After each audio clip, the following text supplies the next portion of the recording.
ಮುಂಚೆನೇ pre plan ಆಗಿತ್ತು. ಹಾಗಾಗಿ ನಾನು ಫಾರಿನ್ ಹೊರಟಾದ ಮೇಲೆ 3-4 ದಿನದ ನಂತರ ನಾನು ಯೂಟ್ಯೂಬ್ ನೋಡುವಂಥ ಸಂದರ್ಭದಲ್ಲಿ, ನ್ಯೂಸ್ ಚಾನೆಲ್ ನೋಡುವಂಥ ಸಂದರ್ಭದಲ್ಲಿ ನನಗೆ ಈ ಮಾಹಿತಿ ದೊರಕುವಂಥ ಕೆಲಸ ಆಯಿತು. ಮಾಹಿತಿ ದೊರಕಿದ ಮೇಲೆ ನಂತರ SITನೂ ಕೂಡ ಏನು ಒಂದು ನೋಟಿಸ್ ಕೊಡುವಂಥ ಕೆಲಸ ಮಾಡಿತು. ಆ SIT ನೋಟಿಸ್ಗೂ ಕೂಡ ನಾನು ಎಕ್ಸ್ ಖಾತೆ ಮುಖಾಂತರ ಮತ್ತು ನನ್ನ ಲಾಯರ್ ಮುಖಾಂತರ ನಾನು 7 ದಿನ ಸಮಯ ಅವಕಾಶ ಕೇಳಿದ್ದೆ.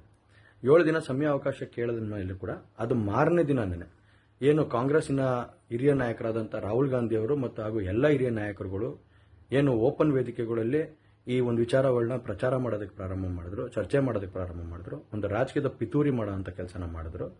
ಇದೆಲ್ಲ ನೋಡಿದಂಥ ಸಂದರ್ಭದಲ್ಲಿ ನಾನು ಡಿಪ್ರೆಷನ್ಗೆ ಹೋಗುವಂಥ ಕೆಲಸ ಆಯಿತು, ಐಸೋಲೇಷನ್ಗೆ ಹೋಗುವಂಥ ಕೆಲಸ ಮಾಡಿಕೊಂಡೆ.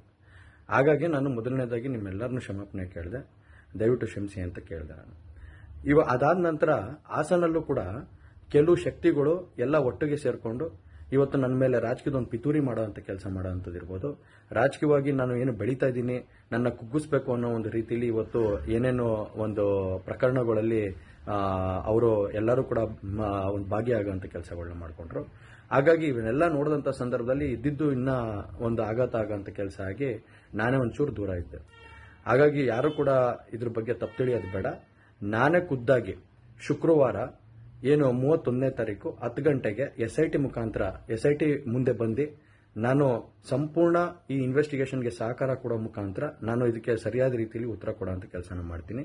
ಹಾಗೆ ನ್ಯಾಯಾಲಯದ ಮೇಲೆ ನನಗೆ ನಂಬಿಕೆ ಇದೆ.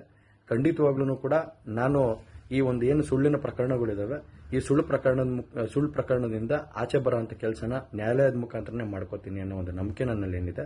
ಹಾಗೂ ದೇವರ ಆಶೀರ್ವಾದ ಮತ್ತು ಜನರ ಆಶೀರ್ವಾದ, ನನ್ನ ಕುಟುಂಬದ ಆಶೀರ್ವಾದ ನನ್ನ ಮೇಲೆ ಇರಲಿ. ಖಂಡಿತವಾಗ್ಲೂ ನಾನು ಈ 31ನೇ ತಾರೀಕು ಶುಕ್ರವಾರ ನಾನು SIT ಮುಂದೆ ಬರ್ತೀನಿ.